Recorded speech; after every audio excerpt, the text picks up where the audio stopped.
కోయ ఎల్లమ్మ తల్లి జ్యోతిషాలయం. విద్య, ఉద్యోగం, వ్యాపారం, ప్రేమించిన వారు దూరం అవడం, భార్యాభర్తల మధ్య గొడవలు, అత్త కోడళ్ల మధ్య మనస్పర్ధలు, కుటుంబ సమస్యలు, ఆర్థిక సమస్యలు, పెళ్లి కుదరకపోవడం, సంతానం ఆలస్యం కావడం, స్త్రీ పురుష వశీకరణం, చెడు ప్రయోగ నివారణ మొదలగు ఎటువంటి సమస్యలకైనా పరిష్కారం చూపగలరు. స్త్రీ పురుషులకు ఎటువంటి సమస్యలు ఉన్నా నమ్మకంతో కాల్ చేయండి. ఫోన్ ద్వారానే జ్యోతిష్యం చెప్పబడును. Phone number 9014339338. హాయ్ ఫ్రెండ్స్, అందరికీ నమస్కారం అండి.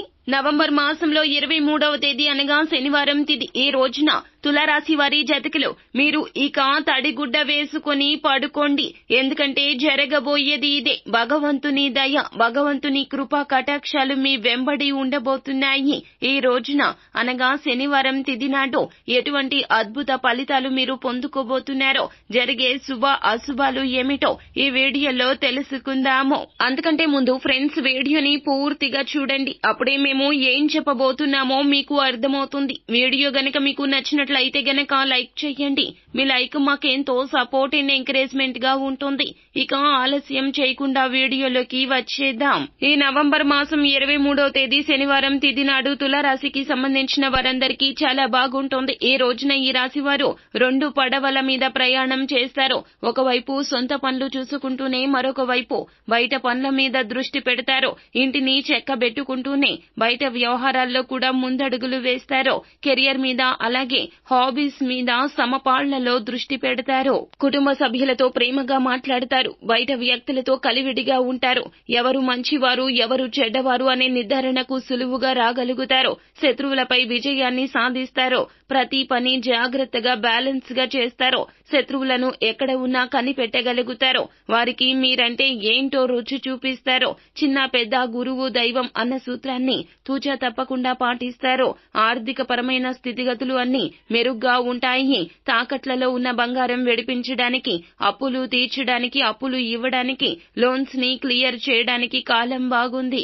పెద్దవారి సలహాల మీదుగా నిర్ణయాలు తీసుకునే అవకాశాలు ఎక్కువగా కనిపిస్తున్నాయి. ఆధ్యాత్మిక మరియు సామాజిక కార్యక్రమాల్లో పాలు పంచుకుంటారు. ఈ శనివారం తిథి నాడు తులారాశి వారు నీలం రంగు దుస్తులు ధరించదు. ఎర్రటి పూలతోటి ఇష్ట దైవాన్ని పూజించండి. ఈ శనివారం తిథి నాడు దివ్యమైన తిథి కావున మీరు ఏమిటంటే గనక రోజువారీ సాధారణ పనులు చేసుకోవడానికి మాత్రం కాలం అనుకూలంగా ఉంది. రోజంతా శుభప్రదంగా ఉండడానికి, ప్రతి పనిలో సక్సెస్ రావడానికి, ముఖ్యమైన పనులన్నీ ఆటంకాలు లేకుండా పూర్తి కావడానికి ఉదయం స్నానం చేశాక నల్ల పసుపుని కాస్త తడి చేసి తిలకంగా ధరించండి. ఇలా చేసి దినచర్యను ప్రారంభిస్తే అంతా శుభం జరుగుతుంది. అనుకున్న పనులు అనుకున్నట్లుగా పూర్తి అవుతాయి. ఈ రోజున మీకు కలిసి వచ్చిన తిథి కావున, అరుదైన తిథి కావున ఏమిటంటే మధ్యాహ్నం 3:40 తర్వాత ఈ యొక్క యోగం, ఈ యొక్క సమయము మంత్ర అధిష్టానం చేయడానికి, కొత్త పనులు ప్రారంభించడానికి, పరిహారాలు ప్రారంభించడానికి, శుభకార్యాలు జరిపించడానికి అనుకూలిస్తుంది. ఈ సమయంలో దాన ధర్మాలు చేస్తే అనంతమైన పుణ్యం ప్రాప్తిస్తుంది. సో ఫ్రెండ్స్, చూశారు కదా ఈ రోజున తులారాశి జాతకుల యొక్క గోచార ఫలితాలు ఎలా ఉండబోతున్నాయో, ఎటువంటి ఫలితాలు పొందుకోబోతున్నారో తదితర పూర్తి వివరాలు అన్ని కూడా మీకు నచ్చినట్లయితే గనక వీడియోని లైక్ చేయండి. మరిన్ని వీడియోస్ కోసం మా ఛానల్ ని సబ్స్క్రైబ్ చేసుకుని ఫాలో అవ్వండి. Thank you.